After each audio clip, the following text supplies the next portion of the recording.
Hello everyone, welcome to my channel. I'm Vaibhav Singhania and you are watching Ashraj Academy. हम लोग आज फिर से एक प्रॉब्लम सीरीज का बहुत ही बढ़िया और एक नया क्वेश्चन लेके हाजिर हुए हैं। ठीक है, और ये जो आज का क्वेश्चन है ये आप Newton's laws of motion plus circular motion का मिक्सचर है। ठीक है, सर्कुलर मोशंस और न्यूटन्स लॉज ऑफ मोशन जो चैप्टर आप लोग पढ़ते हैं उसका एक मिक्सचर है, उसके कंसेप्ट का यहाँ पे दोनों चैप्टर के कंसेप्ट का इस्तेमाल होने वाला है। बहुत बढ़िया क्वेश्चंस है, बिल्कुल ये आपके आईआईटी जेईई एडवांस्ड के लिए जो भी प्रिपेयर कर रहा है इस टाइप के क्वेश्चंस उनसे तुरंत बन जाने चाहिए। ठीक है, फिर से मैं बोलूंगा आज का जो सवाल है वो मैंने लेवल बी का रखा है। ठीक है, लेवल बी का क्वेश्चन है, मतलब जो भी जेईई एडवांस की तैयारी कर रहा है उनसे ये सब क्वेश्चंस की प्रैक्टिस होनी चाहिए, इस टाइप के क्वेश्चन की प्रैक्टिस, राइट। तो it is very important to solve this kind of question अगर जो भी आपका जेईई एडवांस की प्रिपरेशन कर रहा है। तो ज्यादा टाइम ना वेस्ट करते हुए मैं आप लोगों को थोड़ा सा अपने प्रॉब्लम सीरीज का जो इनिशिएटिव है अशराज एकेडमी का उसके बारे में बता देता हूँ। मैं डेली आप लोगों के लिए एक नया प्रॉब्लम लेके आऊंगा। ठीक है, वो फिजिक्स से रिलेटेड टॉपिक का होगा और सारे प्रॉब्लम्स जो हैं वो अच्छे लेवल के होंगे। ज्यादा से ज्यादा आपके कंसेप्ट क्लियर करने की कोशिश करेंगे ये सारे के सारे प्रॉब्लम्स, राइट। एक प्रॉब्लम आप बनाते हैं तो उस टॉपिक के मोस्ट कंसेप्ट उसमें यूज हो जाए, ज्यादा से ज्यादा कंसेप्ट उस टॉपिक का यूज आ जाए, मैं उस टाइप के क्वेश्चंस आप लोग के लिए बनाऊंगा और बहुत मजा आएगा। ठीक है, अगर आप इन लोगों को सॉल्व करेंगे इन क्वेश्चंस को तो आपकी डेफिनेटली बेसिक्स स्ट्रांग होगी। तो प्लीज आईआईटी जेईई के जो भी एस्पिरेंट्स हैं वो अशराज एकेडमी की प्रॉब्लम सीरीज देखिए और अपनी प्रिपरेशन को एक नेक्स्ट लेवल पे लेके जाइए। ठीक है क्या? तो हम लोग चालू करते हैं आज का सेशन। देखिए क्वेश्चन में क्या दिया है, a semi circular ring of radius R is fixed on a smooth horizontal table. ये आपको सेमी सर्कुलर रिंग दे रखी है, ठीक है, और ये हॉरिजॉन्टल टेबल में फिक्स्ड है, मूव नहीं कर सकती, फिक्स्ड है। ठीक है, एक वॉल जैसा समझ लीजिए। A small block is projected with speed u so as to enter the ring at end a। ठीक है, एंड ए में ये देखिए आप ये ब्लॉक है वो टेंजेंशियली एंटर कर रहा है इस रिंग पे जो आगे दिया है। ठीक है, initial velocity of the block is along tangent to the ring at A. ठीक है, मतलब अगर रिंग ऐसे चालू हो रही तो वो जस्ट ऐसे एंटर कर रहा है। ठीक है, कोई भी यहाँ पे कोलिजन टाइप का केस नहीं हो रहा है कि अगर वो सपोज ऐसे एंटर करता या फिर ऐसे एंटर करता तो ये दीवार में कोलाइड करता, पर वो केस नहीं हो रहा, एकदम स्मूथली एंटर कर रहा है। And it moves on the table remaining in contact with the inner wall of the ring. ठीक है, वो जैसे जैसे टेबल में मूव करता है वो हर पॉइंट पे कॉन्टैक्ट पे है रिंग के। The coefficient of friction between the block and the ring is mu. ठीक है, इस ब्लॉक के सरफेस जब ये वो इस जो आपकी सेमी सर्कुलर रिंग है इसमें जो रब करेगी तो उन दो सरफेस के बीच का फ्रिक्शन दे रखा है म्यू, राइट। अब हमें क्वेश्चंस में क्या पूछ रहा है देख रहे, find the time, find the time after which the block will exit the ring B. ठीक है, जब रिंग बी को वो छोड़ देगा, ब्लॉक यहां से ऐसे बाहर निकल आएगा तो कितने टाइम बाद आएगा। अगर मैं इसको t इक्वल टू 0 सेकेंड ले लूं, घड़ी में अपनी स्टॉप वॉच यहाँ पे चालू कर दूं और यहाँ पे t equal to T time में वो बाहर आ जाएगा, मुझे ये टी टाइम निकालना है, पहला पार्ट। दूसरा पार्ट बोल रहा है with what speed will the block leave the ring, मतलब यहाँ पे इस ब्लॉक के पास v फाइनल कितनी होगी। उसके पास इनिशियल वेलोसिटी u दे रखा है, क्या ये u दे रखा है, तो यहाँ पे वेलोसिटी हम लोग को फाइनली निकालनी है। ठीक है, अब ये क्वेश्चन को कैसे सॉल्व किया जाए ये आप लोगों को समझना है। ठीक है, तो क्वेश्चंस मैंने पढ़ लिया है, अब समझते हैं। सबसे पहले तो मैं हमेशा बोलता हूं जब भी आप मैकेनिक्स का क्वेश्चन सॉल्व करते हैं, जब भी आप मैकेनिक्स का क्वेश्चन सॉल्व करेंगे आप लोगों को जो है मोशन किस तरह से हो रहा है उस मोशन की पूरी मैकेनिक्स समझ में आनी चाहिए कि ऑब्जेक्ट किस तरह से मूव कर रहा है, उसमें कौन कौन से फोर्सेस लगेंगे, राइट। तो देखिए जब ये ऑब्जेक्ट, ये वाला जो ऑब्जेक्ट है वो जब मूव करेगा, ठीक है, अलोंग द रिंग, तो फिर उस पे एक नॉर्मल फोर्स लगेगा क्या। ठीक है, यहां से जब वो मूव कर रहा है तो इस सर्कल में उसको मूव करने के लिए एक सेंट्रीपिटल फोर्स की रिक्वायरमेंट है क्या, और वो फोर्स कौन देगा, हर पॉइंट पे नॉर्मल, हर पॉइंट पे उसको नॉर्मल प्रोवाइड करेगा वो centripetal force towards centre of the circle, क्या। ठीक है, सेंटर ऑफ द सर्कल की ओर वो फोर्स नॉर्मल प्रोवाइड करेगा। ठीक है, और सिंस वो फिसल रहा है इस पे, ठीक है, ये जो ऑब्जेक्ट है वो इस पे फिसल रहा है, तो और एक नॉर्मल फोर्स भी लग रहा है इन दोनों के बीच में, दो सरफेस के बीच में नॉर्मल फोर्स है और रिलेटिव मोशन है, तो एक फ्रिक्शन भी लगेगा क्या? ये तो फिक्स है, इस पे फ्रिक्शन फोर्स लगेगा इस रिंग पे, तो ये तो मूव नहीं करेगी, लेकिन इस पे फ्रिक्शन फोर्स लगेगा हर पॉइंट पे, ठीक है। तो इस पे फ्रिक्शन फोर्स भी लग रहा है, इस पे नॉर्मल फोर्स भी लग रहा है। अब ये जो नॉर्मल फोर्स है उसका काम है इसकी डायरेक्शन चेंज करना हर पॉइंट पे, इसको सर्कल में मेंटेन रखना, और जो फ्रिक्शन फोर्स का काम है वो इसकी वेलोसिटी को डिक्रीज करना। फ्रिक्शन फोर्स टेंजेंशियली लगेगा क्या हर पॉइंट पे?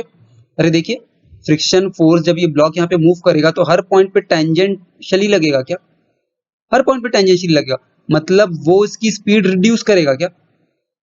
ठीक है, फ्रिक्शन फोर्स इसकी स्पीड रिड्यूस करेगा और नॉर्मल फोर्स जो है वो इसकी हर पॉइंट पे डायरेक्शन चेंज करेगा, ठीक है, ताकि ये सर्कुलर मोशन कंप्लीट कर पाए, सर्कल में घूम पाए, राइट। तो हमने इस पूरे जो मोशन की मैकेनिक्स समझी, राइट, कि friction force along the tangent होगा हमेशा, ठीक है।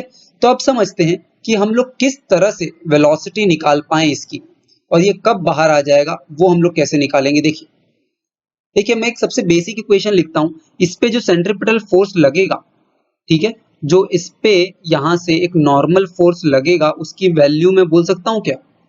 M V square by R हुई किसी भी इंस्टेंट पे, ठीक है। सपोज एट टी टाइम इसके पास वेलोसिटी वी है, ठीक है, किसी टी टाइम बाद इसके पास वेलोसिटी क्या है? वी है मान लेता हूं मैं। यहां से at an instant time T पे इस पॉइंट पे इसके पास वेलोसिटी इस ब्लॉक के पास वी है, ठीक है। ये उस पॉइंट पे नॉर्मल फोर्स होगा, और उसी पॉइंट पे, ठीक है, उसी पॉइंट पे इस पे एक फ्रिक्शनल फोर्स लग रहा होगा जो इसकी वेलोसिटी को रिड्यूस कर रहा होगा, ठीक है। तो वो फ्रिक्शनल फोर्स की वैल्यू मैं M DV by D T बोल दूं क्या? ठीक है, और सिंस ये DV by D T negative है तो इसको मैं एक माइनस साइन से मल्टीप्लाई कर देता हूं ताकि ये टर्म पॉजिटिव बने रहे, क्योंकि मैं फ्रिक्शन फोर्स की वैल्यू पॉजिटिव लिखूंगा, ठीक है क्या? अब आप देखिए जो फ्रिक्शन फोर्स है, नेट फोर्स है उस ऑब्जेक्ट पे अलोंग टेंजेंशियली क्या, ठीक है, इस रिंग के टेंजेंट डायरेक्शन में सिर्फ और सिर्फ फ्रिक्शन फोर्स लगेगा। इस ब्लॉक का एफवीडी बनाइए, ठीक है, तो इस पे एक नॉर्मल फोर्स लग रहा होगा, अगर सपोज ये रिंग है तो इस पे एक नॉर्मल फोर्स लग रहा होगा इस डायरेक्शन में, और एक टेंजेंशियल फोर्स लग रहा होगा फ्रिक्शन का इस डायरेक्शन में, ठीक है। तो मैंने इसको परपेंडिकुलर रिजॉल्व किया, एक फोर्स देखा फ्रिक्शन का लग रहा है इस डायरेक्शन में, और एक फोर्स देखा नॉर्मल का लग रहा है रिंग से टुवर्ड सेंटर, ठीक है। तो इस डायरेक्शन में मैंने एफ नेट लिखा, F net is equals to minus M DV by D T, ठीक है। अब आप देखिए ये एफ की वैल्यू में डाल देता हूं, सिंस रिलेटिव मोशन हो रहा है तो एक काइनेटिक फ्रिक्शन लगेगा और उसकी वैल्यू कांस्टेंट होती है, that is mu into N. Static friction होता तो मैं नहीं बोल सकता था, क्योंकि स्टैटिक फ्रिक्शन की वैल्यू अलग अलग अचीव कर सकती है, लेकिन काइनेटिक फ्रिक्शन की वैल्यू कांस्टेंट रहती है, it is M DV by D T, ठीक है। अब आप देखिए इस एन की वैल्यू को जब आप यहाँ पे डाल देंगे तो आपके पास सिर्फ v में डिफरेंशियल इक्वेशन बन जाएगी, सिर्फ और सिर्फ वेलोसिटी के टर्म्स में। तो आप देखिए इसकी वैल्यू मैं लिख सकता हूं mu M V square by R is equals to minus M DV by D T. ये एम और ये एम कट गया, ठीक है, और अब आपके पास जो रिजल्ट आ जाएगा, ठीक है, वो आप देखिए, it is mu V square by R is equals to minus DV by D T, ठीक है। अब आप यहां से इसको इंटीग्रेट कर दीजिए, ठीक है। सपोज करते हैं मैं इसको इंटीग्रेट 0 से t टाइम तक कर लेता हूं, वेलोसिटी का फंक्शन, ठीक है, टाइम के साथ निकाल लेता हूं, velocity is a function of time, ठीक है। तो इसको इंटीग्रेट करता हूं, ठीक है। पहले तो मैं इस डिफरेंशियल एलिमेंट को वेरिएबल सेपरेट कर लेता हूं अलग अलग जगह पे, फिर इंटीग्रेट करूंगा, राइट। ऐसे तो इंटीग्रेट कर नहीं सकता मैं, आप लोगों को पता है ये बात। तो वेरिएबल सेपरेट कर लेता हूं, म्यू बाय आर माइनस में D T is equals to DV by V square लिख दूं क्या? लिख सकता हूं। अब मैं इसको इंटीग्रेट कर देता हूं 0 से t टाइम तक, और वेलोसिटी u से v तक, ठीक है। Velocity as a function of time आ जाएगा, यहां से ये t टाइम पे कोई v वेलोसिटी है इसके पास, और इनिशियल वेलोसिटी u थी टाइम t इक्वल टू 0 पे, ठीक है, टाइम t इक्वल टू 0 पे u वेलोसिटी और कोई t टाइम पे इसके पास v वेलोसिटी। इसको इंटीग्रेट कर लीजिए, बहुत आसान है, आप लोग को इंटीग्रेशन आता है, आप लोग चैंपियन इंटीग्रेशन के चैंपियन है, राइट। अरे बिल्कुल है भाई। तो यहां से ये माइनस म्यू बाय आर आ गया और ये t आ गया इज इक्वल्स टू, ठीक है, माइनस 1 बाय वी, और इसको आप इंटीग्रेट करिए u से v तक, ये माइनस और ये minus sign cancel, mu by R into T is equals to 1/v minus 1/u। ठीक है, तो यहां से देखिए आपके पास v निकल के आ जाएगा, it is 1/u plus mu T by R. ठीक है क्या, ये 1/v आएगा। ठीक है, तो v की वैल्यू आप आसानी से बोल सकते हैं, इट इज, अगर मैं इसको एलसीएम ले लेता हूं इसका, तो ये आ जाएगा R you by are plus mu you T. ठीक है, ये आपके पास वेलोसिटी निकल के आ जाएगी as a function of time. Very important. ठीक है, वेरी इंपॉर्टेंट। ये वेलोसिटी का बहुत काम आने वाला है, देखिए किस चीज में। ठीक है, ये वेलोसिटी आपका as a function of time आ गया। ठीक है, और सारे नॉन वेरिएबल्स में है ये वेलोसिटी। अब मैं क्या बोलता हूं, देखिए ध्यान से सुनिएगा। अब मैं ये बोलता हूं कि सपोज करते हैं, ठीक है, किसी भी टी इंस्टेंट पे जो मैंने इस पे वेलोसिटी v मानी है, उसके बाद इसका डिस्प्लेसमेंट, ठीक है, इसका डिस्प्लेसमेंट x हो जाता है। ठीक है, dx हो जाता है सपोज। ठीक है, और ये डिस्टेंस थी x, तो x डिस्टेंस पे इसका डिस्प्लेसमेंट dx हो जाता है किसी dt टाइम में। ठीक है, और इस इंस्टेंट पे इसके पास वेलोसिटी v थी क्या, तो मैं इसको लिख सकता हूं क्या, अरे मैं इसको लिख सकता हूं dx इज इक्वल्स टू, ठीक है, dx इज इक्वल्स टू क्या लिख सकता हूं मैं, just a minute, dx is equals to v dt लिख दूं क्या, dx is equals to v dt लिख सकता हूं, dx is equals to v dt, ये लिख सकता हूं मैं, क्योंकि उस इंस्टेंट पे इसके पास वेलोसिटी कितनी थी, इस इंस्टेंट पे इसके पास वेलोसिटी v थी, और एक dt टाइम में उस v को मैं कांस्टेंट मान सकता हूं बहुत छोटे से टाइम इंटरवल में, और v dt को मैं dx लिख सकता हूं। ठीक है, अब आप देखिए dx by dt is equals to v आ गया क्या, और इसी इक्वेशन से पहले हम लोग समझते हैं कि इस इक्वेशन का एक्चुअली मतलब क्या है। ठीक है, इस इक्वेशन का मतलब ये है कि हर इंस्टेंट पे जब वेलोसिटी चेंज हो रही है तो एक dt टाइम में एक dx डिस्प्लेसमेंट करेगा। ठीक है, इस डिस्टेंस पे भी यहाँ पे अगर वेलोसिटी v थी तो dt टाइम में एक dx डिस्टेंस करेगा, और ये सारे dx डिस्टेंस को अगर मैं मिलाता जाऊं, ठीक है, तो वो अलोंग दिस रिंग, इस रिंग के अलोंग टोटल डिस्टेंस आ जाएगी क्या, इस रिंग के अलोंग टोटल डिस्टेंस कवर्ड आ जाएगी। राइट, मैं हर dt टाइम में v dt मल्टीप्लाई करते जाऊं और वो dx को समिट अप करता जाऊं, ठीक है, तो वो इस रिंग के अलोंग टोटल लेंथ दे देगा क्या, अरे दे देगा, बिल्कुल दे देगा। तो बस मैं इस सारे dx को समेशन कर देता हूं, ठीक है, सारे के सारे dx को समेशन कर देता हूं, और सिंस ये सबसे छोटा एलिमेंट है, एक डिफरेंशियल एलिमेंट है, तो इसमें समेशन का मतलब इंटीग्रेशन होता है, तो इसको मैं इंटीग्रेट कर देता हूं इस dx को, और ये अलोंग दी रिंग हो रहा है, और इसको भी मैं इंटीग्रेट कर देता हूं v dt से, t इक्वल टू 0 से, ठीक है, किसी टाइम t तक, और ये सिंस अलोंग द रिंग हो रहा है तो ये टोटल डिस्टेंस कवर्ड है मेरे को पता है। ठीक है, ये डिस्टेंस मेरे को पता है कितना डिस्टेंस कवर करेगा, it is pi R, half of the circumference of the ring, और रेडियस r दे रखा है, तो इसको मैं यहाँ से 0 से पाई आर कर देता हूँ, खत्म हो गया सवाल। अब t आप यहाँ से आसानी से निकाल दीजिए क्योंकि v as a function of t आ गया आपके पास, तो इसको आप पाई आर माइनस 0 लिखेंगे, और ये जब इंटीग्रेट होगा तो v की वैल्यू आप लोगों को यहाँ पे सबमिट करनी पड़ेगी। ठीक है, v की वैल्यू यहाँ पे पुट कर दीजिए, that is R you by are plus mu you T, R you by are plus mu you T, R you by are plus mu you T D T, इसको integrate कर लीजिए 0 से t तक। ठीक है क्या, बहुत आसान है। ठीक है, तो बस इस चीज को आप लोगों को इंटीग्रेट करना है और आपका आंसर बाहर निकल के आ जाएगा। ठीक है, तो इसको आप देखिए pi R is equals to, R बाहर ले लूं क्या, ठीक है, इंटीग्रेशन में 0 से t u dt, ठीक है, u भी कांस्टेंट था, इनिशियल वेलोसिटी थी, तो u को भी बाहर ले सकते हैं अपन, आर यू बाहर आ गया, ये आर यू बाहर आ गया, divided by are plus mu U T.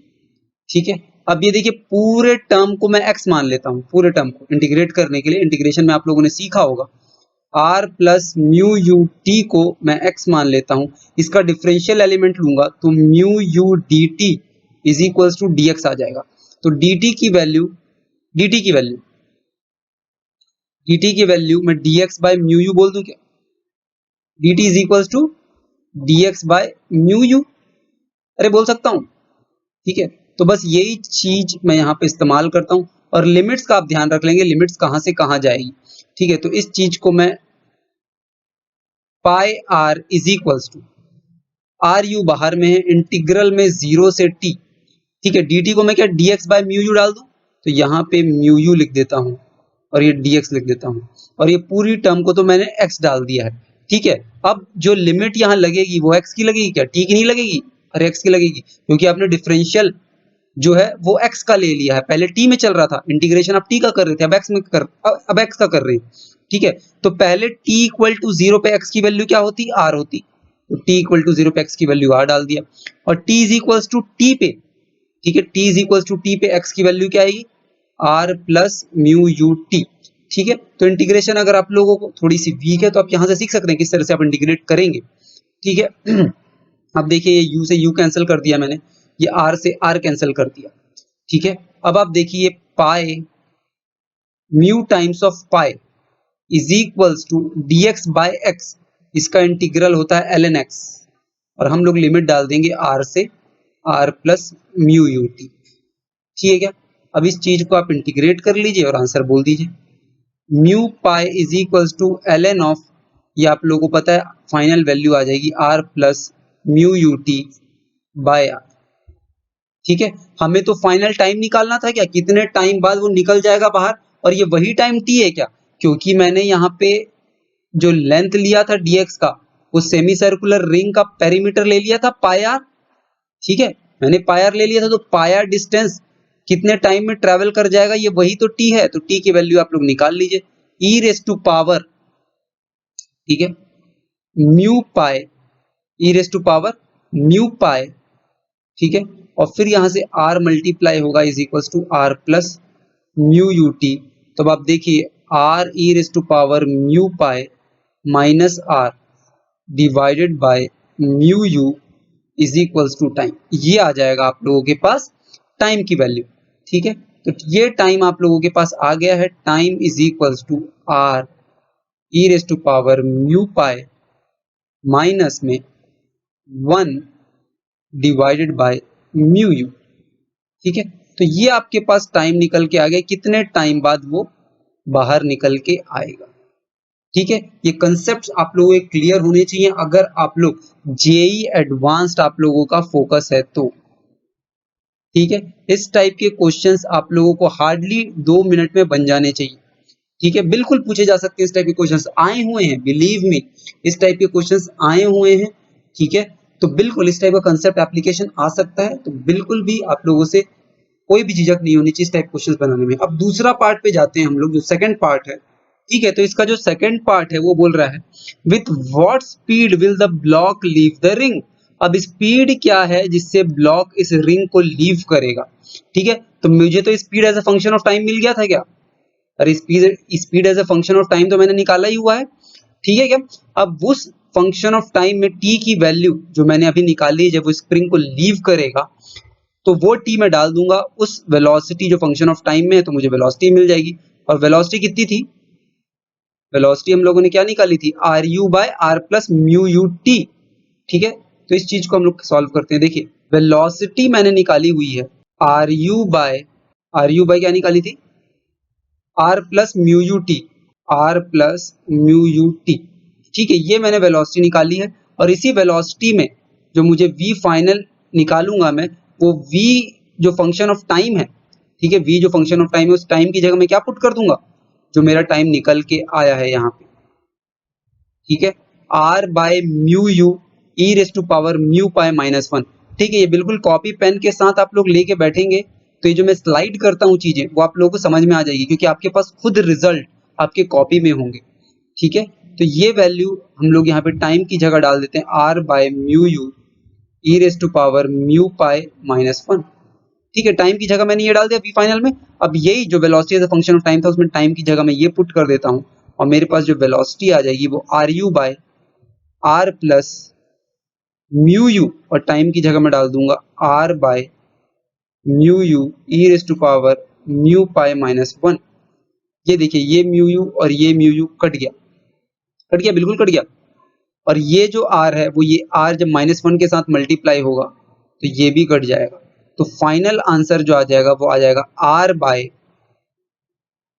r e raise to power mu pi r u by, ठीक है। तो ये r और ये r भी कैंसल आउट हो जाएगा, तो v फाइनल जो आप लोग के पास निकल के आएगा, v फाइनल वो आ जाएगा u by e raise to power mu pi, ठीक है। तो ये आपके पास v फाइनल निकल के आ जाएगा, ठीक है। देखिए यहाँ पे ये डिक्रीज हो गया क्या, ठीक है, एक्सपोनेंट की पावर म्यू इंटू पाई है, ठीक है। और ये वैल्यू जब आप मल्टीप्लाई करेंगे, ठीक है, म्यू की वैल्यू सपोज ऐसी हुई कि ये जो वैल्यू है, ठीक है, आप हमेशा देखिए म्यू की वैल्यू जो भी आप रख लीजिए, e raise to power mu pi always greater equal to 1 होगा क्या, क्योंकि म्यू पाई जो है वो ऑलवेज ग्रेटर इक्वल टू 0 होगा, ठीक है। तो हमेशा वी फाइनल देखिए छोटा ही आएगा, और छोटा आना भी चाहिए क्योंकि फ्रिक्शन फोर्स लग रहा था क्या उस पे, ऑपोजिट डायरेक्शन में, हर पॉइंट पे फ्रिक्शन फोर्स लग रहा था ऑपोजिट डायरेक्शन में, जो उसको डिसेलरेट कर रहा था, राइट। तो ये थी इसकी पूरी मैकेनिक्स जो हम लोगों ने अच्छे से समझी। आई होप कि आज का ये जो प्रॉब्लम सीरीज का जो हमारा क्वेश्चन था वो आप लोगों को समझ में आया होगा, ठीक है। न्यूटन्स लॉज ऑफ मोशन और सर्कुलर मोशन का एक अमलगमेशन था ये क्वेश्चन में, और ये मैंने आप लोगों को सॉल्व करके दिखाया। I hope you like this video. अगर आप लोगों को मेरा किया हुआ काम पसंद आ रहा है तो please like and subscribe to my channel और stay updated to all the new things of JEE examination, ठीक है। तो वहां से आप लोग फिजिक्स की तैयारी जो है अशराज एकेडमी पर छोड़ दीजिए, ठीक है, और Ashraj academy will take care of your physics preparation. That's all for today, thank you.